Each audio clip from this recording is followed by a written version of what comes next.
Baik, selamat sore Bapak dan rekan-rekan sekalian. Perkenalkan, di sini kami dari kelompok 5, Etika Bisnis dan Profesi Berparadigma THK. Pada kesempatan kali ini kami akan mempresentasikan materi terkait dengan perayangan sistem ekonomi Hindu berbasis spiritualitas. Baik, sebelum masuk ke materi, izinkan saya untuk memperkenalkan anggota kelompok kami, yaitu yang pertama ada Ibu Bagus Putu Edananta dengan Nemaker 1013, yang kedua ada saya sendiri Niko Mas Tirmata Agustina dengan Nemaker 1015, yang ketiga ada Putu Ari Handayani dengan Nemaker 1028, yang keempat ada Luputurani dengan Nemaker 1029, dan yang terakhir ada Ravina Daiman dengan Nemaker 1112. Adapun untuk pembahasan yang akan kami bahas pada presentasi kali ini, yaitu yang pertama ada perayangan, perdagangan dan pertanian, yang kedua ada Ratu Subandar dan Dewa Uang, yang ketiga ada Saraswati dan Ganesha Dewa Iptek, yang keempat ada Laksmi Alaksmi sama dengan Untung Otorgi, dan yang terakhir ada makna dan pemaknaan Dewa Bidang Ekonomi. Baik, untuk materi yang pertama akan dijelaskan oleh rekan saya. Untuk waktu dan tempat dipersilakan. Baik, terima kasih atas waktunya. Jadi di sini saya akan menjelaskan materi yang pertama, yaitu terkait dengan perayangan, perdagangan, dan pertanian. Next.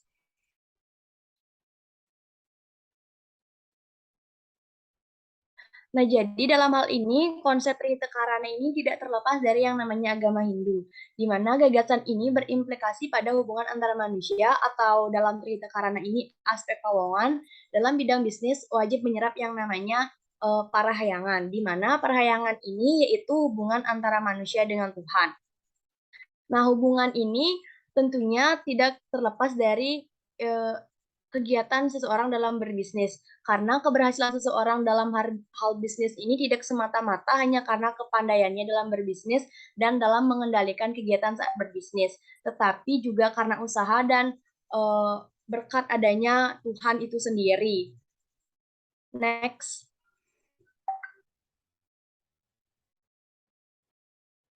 Nah, ada berbagai dewa yang terlibat dalam kegiatan ekonomi.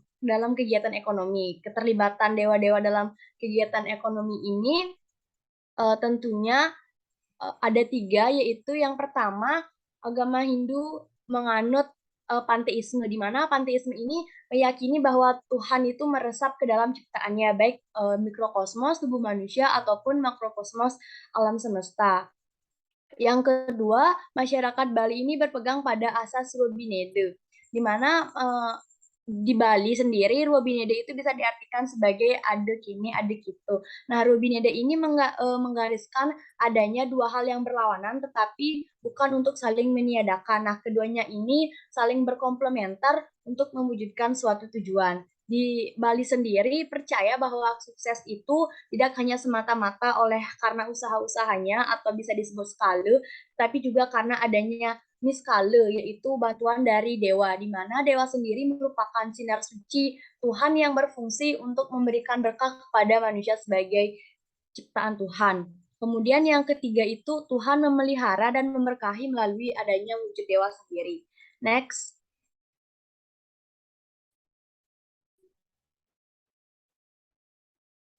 Nah, secara tradisional, masyarakat Bali ini adalah masyarakat agraris.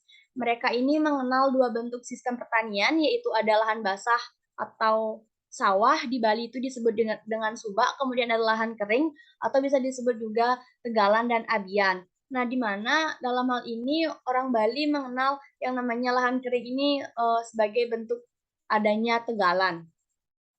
Nah, pertama mereka ini awalnya menganut yang namanya sistem subak yang kemudian diikuti oleh tegalan. Nah, hal ini mengakibatkan terjadinya dua bentuk sistem pertanian yang ada di Bali. Karena dalam hal ini hasil tegalan berguna untuk melengkapi sistem ekonomi subsistensi, misalnya adanya hasil perkebunan yang bisa digunakan oleh masyarakat Bali untuk kegiatan spiritual. Nah, hasilnya ini juga bisa dijual di pasar. Kemudian sumber sawah ini merupakan ekonomi subsistensi, sedangkan tegalan ini melengkapi secara subsistensi untuk kebutuhan keluarga akan uang. Bisa di next.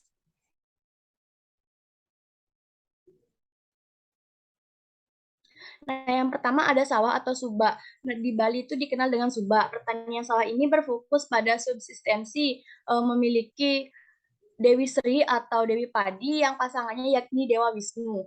Dewi Sri dan Dewa Wisnu ini dipuja pada Pura Subak, Pura Ulun Suwi, atau Bedugul. Pura Subak yang terbesar di Tabanan itu ada di Pura Ulun Danu yang terletak di Danau Beratan yang diyakini sebagai pusat air bagi subak-subak yang ada di Tabanan. Pura Subak ini memiliki tempat untuk memuja Dewi Sri dan Dewa Wisnu ini. Nah, keduanya ini dipasangkan karena seperti yang kita ketahui bahwa Dewi Padi ini merupakan Dewi Sri ini merupakan Dewi Padi, sedangkan Dewa Wisnu ini merupakan Dewa Air. Ketika kita menanam padi, tentunya kita akan membutuhkan air. Nah, keduanya ini saling melengkapi. Next.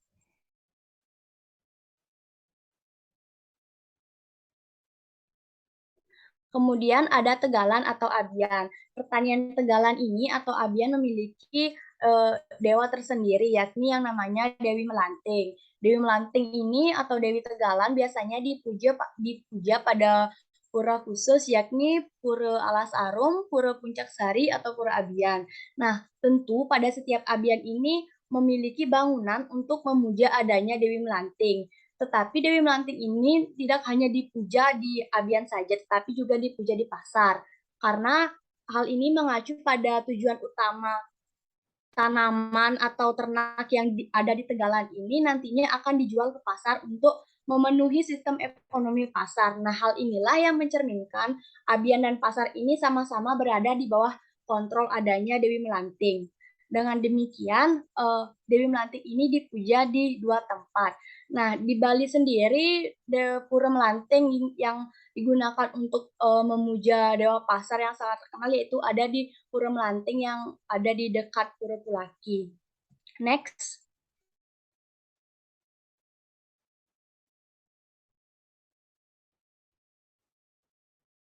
Nah, kemudian ada yang namanya warung. Di Bali ini dikenal warung atau cengapit. Nah, warung ini tentunya tidak hanya menjual makanan ataupun minuman, tetapi warung ini juga difungsikan sebagai tempat untuk bersosialisasi, untuk membahas isu-isu atau hal-hal yang sedang marak diperbincangkan. Nah, perubahan inilah yang mengakibatkan warung ini menjadi lebih modern.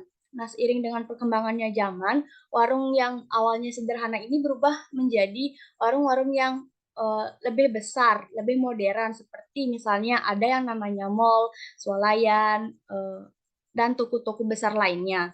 Tetapi seiring dengan perkembangan tersebut, semangat orang Bali untuk tetap memuja adanya Dewi Melanting ini yang diyakini sebagai Dewi Pasar ini masih tetap eksis dipertahankan. Biasanya warung-warung orang yang berjualan di Bali ini di warungnya itu ada yang namanya pelangkiran untuk memuja Dewi Melanting. Nah, gejala ini juga menandakan bahwa orang Bali tetap percaya pada Dewi Melanting yang menuntun dan mengarahkan mereka dalam berdagang sehingga mereka memiliki peluang untuk sukses karena kesuksesan tersebut bukan hanya karena dari kepiawaiannya sendiri tetapi merupakan berkah dari dewa juga.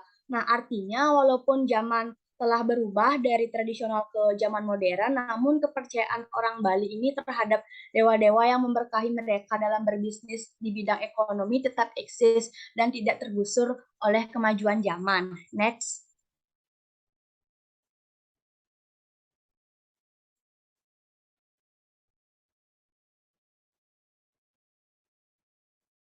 Untuk materi selanjutnya akan disampaikan oleh rekan saya. Baik, untuk materi selanjutnya, yang kedua adalah Ratu Subandar dan Dewa Uang. Jadi, menurut Geertz, Subandar atau Syah Bandar merupakan penguasa pelabuhan pada abad ke-19. Subandar ini didominasi oleh orang Cina sehingga dapat disebut juga sebagai Dewa Cina. Kita akan membahas mengenai kemunculan Ratu Subandar yang erat kaitannya dengan masyarakat Bali yang mendapatkan banyak keuntungan dari pelabuhan. Hal ini dapat dilihat seperti pada zaman dahulu di sepanjang pantai Buleleng, banyak dijumpai pelabuhan untuk mengambil beras, air, gula ental, atau komoditas lainnya. Nah, di pelabuhan ini, di antaranya terdapat di Desa Pacung, Desa Tejekule, Desa Sangsit, Desa Tugu Tambahan, Desa Penimbangan, dan lain-lain. Karena peran pentingnya pelabuhan sebagai tempat untuk mendapatkan sumber kehidupan, maka hal ini akan melahirkan pemujaan terhadap Ratu Subandar. Jadi Ratu Subandar ini merupakan simbol kekuatan Adikodrati yang memberikan amarta dan berpusat di pelabuhan sebagai penguasa pelabuhan. Dengan demikian, Ratu Subandar dapat juga sebagai Ratu Perdagangan atau Antarpulang. Sebutan ini juga dapat digunakan untuk membedakan antara Ratu Subandar dengan Dewi Melanting. Ratu Subandar merupakan penguasa perdagangan antar pulau atau eksternal, sedangkan Dewi Melanting merupakan penguasa perdagangan antar petani atau konsumen yang transaksinya berlangsung di pasar lokal atau internal. Jadi keberadaan Ratu Subandar ini dapat dilihat juga pada pura Ratu Subandar di komplek Pura Besakih seperti yang terlihat pada gambar. Di sini menunjukkan bahwa Ratu Subandar juga difungsikan sebagai Ratu Saudagar. Next.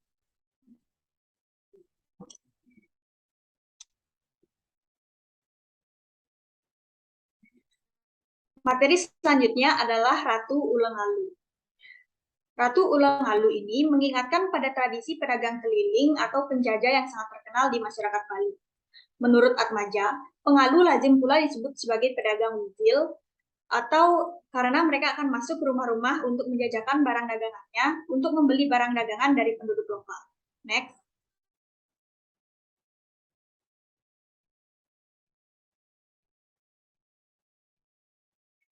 Ratu Pengalu ini juga memiliki peran yang sangat penting. Hal ini terlihat misalnya di Desa Tamblang. Ada pura Kayahan Pengalu yang terkait dengan sungai kecil sebagai tempat pengalu mandi agar badannya segar sehingga dapat melanjutkan perjalanan lebih nyaman. Selain itu, Ratu Pengalu ini pada mulanya adalah dewa atau dewi yang dianggap memberikan rezeki pada pengalu. Begitu pula dengan adanya Pelinggih Ulengalu di Pura Besakih yang ternyata dipuja oleh pedagang kaki lima. Jadi hal ini mencerminkan bahwa Ratu Pengalu tidak hanya dipuja oleh para pengalu, namun juga oleh orang-orang yang menekuni kegiatan sektor kaki lima. Next.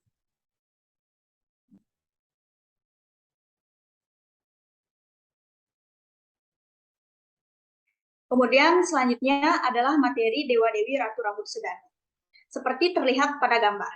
Dewa-Dewi Ratu Rambut Sedana ini lazim diwujudkan dalam bentuk boneka yang terbuat dari uang kepeng. Hal ini mengacu pada esensinya yaitu sebagai dewa uang.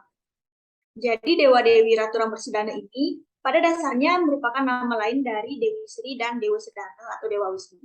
Orang Bali meyakini adanya hari raya untuk menghormati Dewa Uang ini, yaitu jatuh pada Bude Klion Klau atau Bude Jema Klau.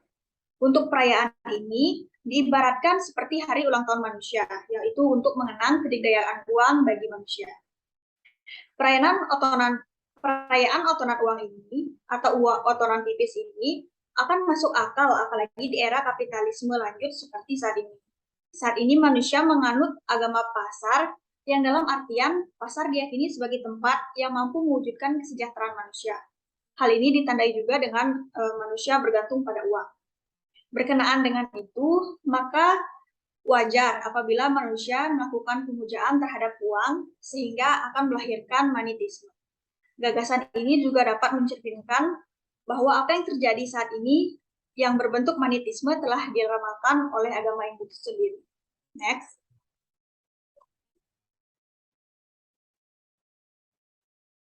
Nah, meskipun demikian, kualitas dapat berbeda, yakni pada dahulu manusia terikat pada sistem ekonomi yang substansinya uang tidak mendominasi kehidupan manusia, sehingga manusia pada dulu tidak terikat dengan uang. Sedangkan saat ini manusia terikat dengan ekonomi pasar yang mengakibatkan uang menjadi keniscayaan, sehingga pemujaan terhadap uang mencapai titik puncaknya. Keberlakuan agama pasar sangat mendorong manusia untuk memiliki uang agar dapat bermain secara leluasa di pasar guna memenuhi kebutuhannya. Dengan demikian, apapun tindakan manusia saat ini, ujungnya adalah mengejar uang. Begitu pula manusia akan sering berpikir bahwa dalam hidup ini apapun harus dipertukarkan dengan uang sehingga menghasilkan monetasi dalam bidang hidup. Baik, sekian materi yang dapat saya sampaikan. Untuk materi selanjutnya saya serahkan kepada rekan saya.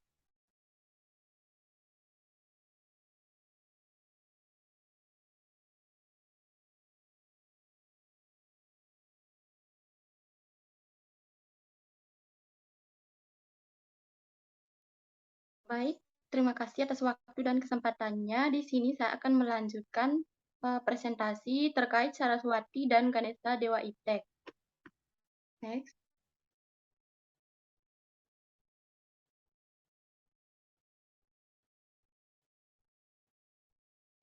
Jadi, di mana kemajuan ekonomi dalam suatu bangsa yang terkait dengan kemajuan ilmu dan teknologi atau disebut dengan iptek.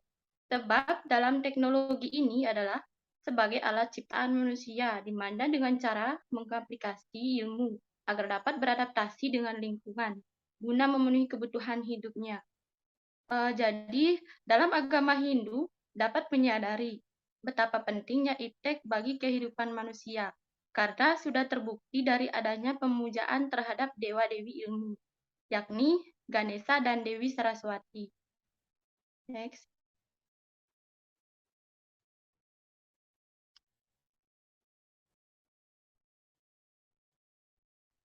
Kemudian, di sini ada dua bidang ilmu Ganesha dan Dewi Saraswati. Yang pertama, ada ilmu alam. Ilmu alam ini adalah Ganesha, atau yang disebut dengan ilmu laki-laki atau ilmu keras. Nah, di mana dalam ilmu ini adalah ilmu sosial humaniora atau ilmu ekonomi, yang termasuk ilmu sosiologi berperan sebagai dewa yang memberikan penyucian. Kemudian yang kedua ada Dewi Saraswati, di mana Dewi Saraswati ini sebagai ilmu perempuan atau ilmu lunak, sebab dalam ilmu ini melahirkan teknologi, sehingga pada Ganesha dapat pula disebut sebagai dewa teknologi. Next.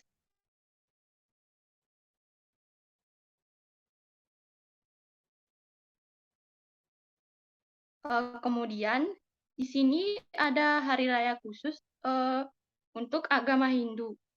Nah, hari raya agama khusus ini disebut memiliki hari raya khusus untuk memuja Dewi Saraswati, yakni ada hari raya Saraswati. Hari raya Saraswati ini yang lebih ditonjolkan karena menjadikan manusia sebagai humanis dan Saraswati yang merupakan dewi kebijaksanaan. Next.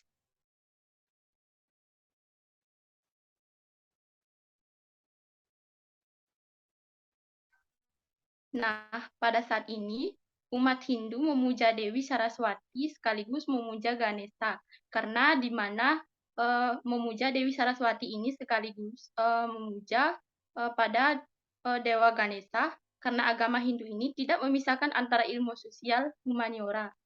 Dengan ilmu alam ini, maka dalam hal ini pentingnya dengan harapan perkembangan iptek yang memberikan kesejahteraan lahir batin bagi manusia. Next.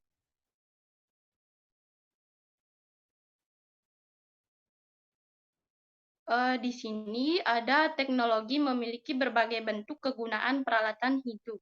Jadi di mana kegunaan teknologi ini di antara lain peralatan hidup, yakni senjata berbuat dari logam seperti pada besi, emas, perak, dan tembaga lainnya. Kemudian senjata-senjata ini ada tergolong senjata pusaka karena sehingga memiliki nilai sakral. Oleh karena itu, senjata pusaka ini sangat begitu penting karena daya magisnya sedangkah. Kemudian senjata ini adalah sebagai senjata mata pencaharian penting karena nilai ekonominya begitu penting.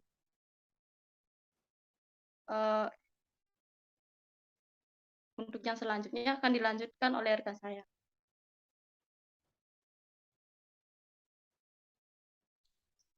Baik, saya akan melanjutkan terkait dengan presentasi untuk submateri yang keempat, yaitu terkait dengan Laksmi atau Laksmi sama dengan untung atau rugi.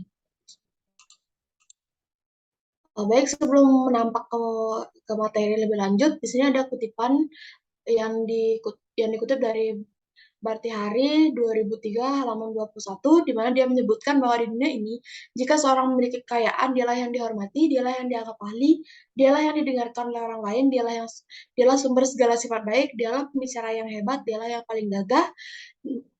Sebenarnya di dunia ini semua sifat baik tergantung pada kekayaan. Nah, bertolak dari kutipan ini, pada kenyataannya bahwa tidak semua orang beruntung, ada juga yang tidak beruntung. Hal ini berhubungan dengan kepercayaan pada masyarakat terkait dengan kaya dan miskin. Nah, dalam agama Hindu hal ini dijelaskan pada mitos kelahiran Laksmi dan Alaksmi, di mana Laksmi dan Laksmi ini sebenarnya lahir dari adukan lautan susu yang sama, di mana semua orang tidak menyadari bahwa saat kelahiran Laksmi, Alaksmi juga ikut lahir di dalamnya. Di mana pada mitos ini disebutkan bahwa Laksmi itu merupakan dewi yang dilambangkan dengan dewi kemakmuran atau dewi kekayaan, sedangkan Alaksmi berbanding terbalik digambarkan sebagai dewi ketidakmakmuran atau dewi kemiskinan. Nah, Laksmi ini suka tinggal di mana ada dharma atau kebaikan dan kebenaran, kebersihan dan keindahan, kebijakan dan kasih sayang. Sedangkan Alaksmi, dia suka tinggal dimanapun tidak ada Laksmi, yaitu pada kemalasan, iri hati, keserakahan, nafsu ataupun kesombongan. Nah, dari adanya mitos tersebut, kita dapat memetik 3 hal berharga bagi manusia. Yang pertama itu ada manusia selalu berhadapan pada 2 hal yang berlawanan atau biasa kita sebut di dalam agama Hindu yaitu Ruwa Bineda, di mana Laksmi sebagai simbol dharma yang tadi disebutkan yaitu kebaikan, ketenangan, kedamaian, kasih sayang dan segala macamnya. Sedangkan Alaksmi ini disimbolkan sebagai dharma atau kebaikan dari Laksmi yaitu kemalasan, iri hati, kesombongan dan keserakahan. Lalu yang kedua yaitu manusia dalam konteks pia positiva yang dilambangkan dengan Laksmi dan pia negativa yang dilambangkan dengan Alaksmi dalam menjaga tubuh kita sendiri, di mana Laksmi ini memiliki tanggung jawab, di mana kita memiliki tanggung jawab untuk memelihara tubuh baik secara fisik maupun rohani agar menjadi Laksmi dan terhindar dari adanya Alaksmi.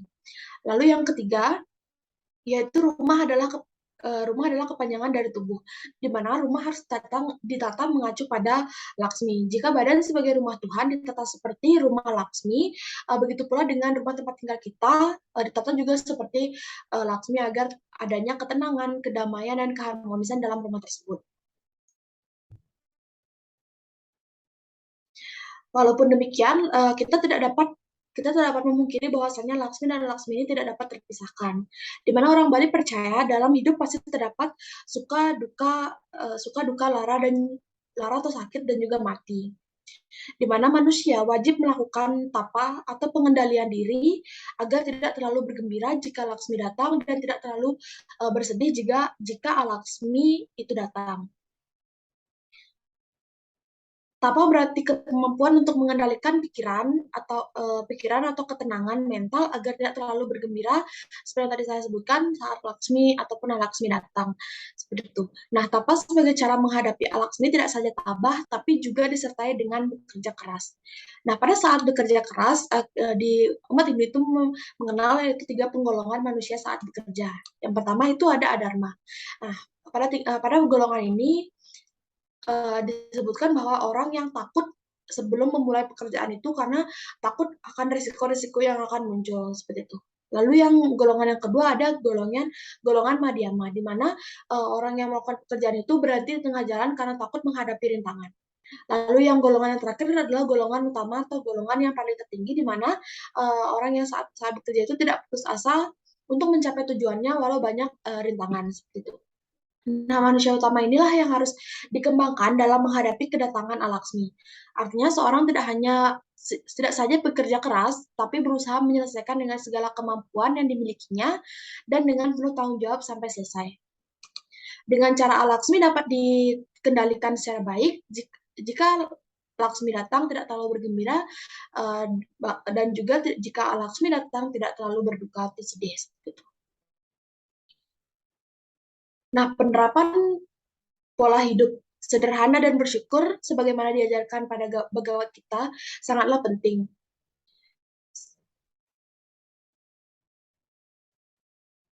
Begitu pula yang diajarkan oleh Sarasamucaya mengenai jika seseorang mendapatkan kekayaan, maka pemanfaatannya dapat dibagi 3, yaitu yang pertama untuk dharma atau kebaikan, lalu yang kedua untuk kama, yaitu kesenangan diri sendiri, dan juga untuk arta atau harta benda. Gitu. Dengan cara ini manusia dapat mempertahankan Laksmi atau kemakmuran, dan jika Laksmi datang, manusia dapat tetap mempertahankan hidupnya. Baik, sekian materi yang dapat saya sampaikan. Untuk materi selanjutnya disampaikan oleh rekan saya. Untuk waktu dan lainnya dipersilakan.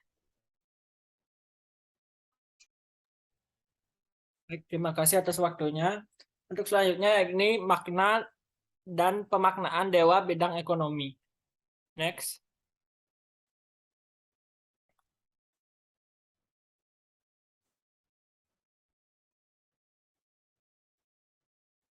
Agama Hindu mengenal banyak Tuhan, melainkan tetap berpegang pada kepercayaan bahwa Tuhan adalah Esa.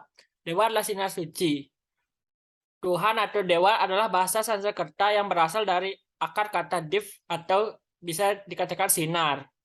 Tuhan diberikan banyak sebutan, tercermin pada nama-nama dewa sesuai dengan fungsinya. Percaya terhadap Tuhan adalah mutlak bagi suatu agama agar agama tersebut tidak runtuh. Next.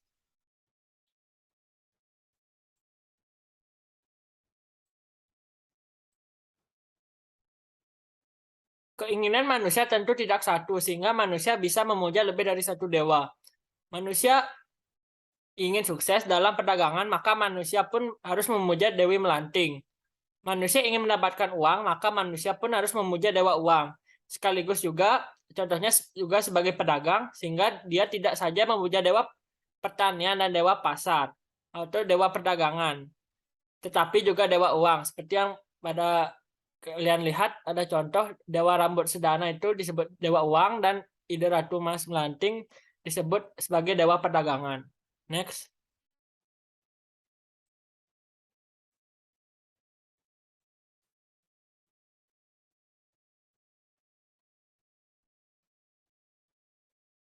Next. Adapun usaha manusia untuk mewujudkan kesuksesan tidaklah mudah karena adanya banyak kendala sehingga peluang untuk gagal sangat besar. Kondisi ini mengakibatkan manusia memiliki rasa takut. Rasa takut memiliki dua sumber utama, yakni yang pertama adanya penglihatan adanya ancaman yang nyata, dan yang kedua yaitu hilangnya tanda-tanda keselamatan. Nah, kondisi ini mengakibatkan manusia mencari backing untuk mengatasinya melalui pertolongan kepada dewa. Next.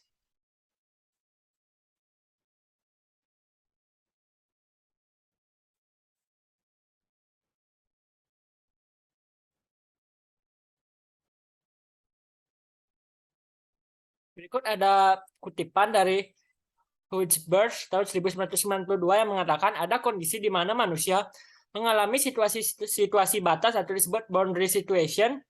Walaupun manusia dapat menerima penderitaan, kesedihan atau kekecewaan, namun hal itu pasti ada batasnya. Atau jika hal ini melewati situasi-situasi batas, maka manusia pun akan mencari backing untuk mengatasinya. Next.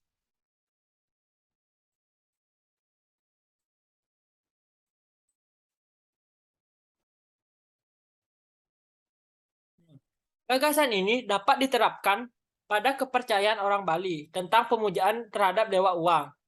Nah, hal ini terkait dengan kondisi manusia sangat takut jika tidak memiliki uang. Jika kita tidak beruang, maka harapannya untuk menikmati sesuatu akan sulit terwujudkan dalam kenyataan. Nah, kondisi ini mengakibatkan manusia tentu mencintai uang. Kondisi ini dapat mengakibatkan manusia akan memuja uang, lahir pemujaan atas dewa uang. Namun realitasnya, pedagang bisa bunting sehingga muncul rasa takut. Nah, untuk mengatasinya, maka pedagang tidak saja memuja dewa uang, tetapi juga Dewi Pasar.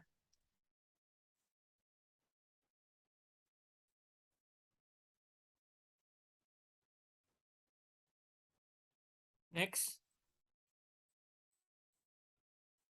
Nah, sekian dari materi yang saya sampaikan. Berikut waktu saya berikan kepada moderator. Terima kasih. Baik, sekian presentasi yang dapat kami sampaikan dari kelompok 5. Apabila ada kesalahan kata maupun tingkah laku yang kurang berkenan, baik sengaja maupun tidak, kami mohon maaf. Untuk itu kami tutup dengan selamat sore. Dan terima kasih untuk perhatian dari rekan-rekan.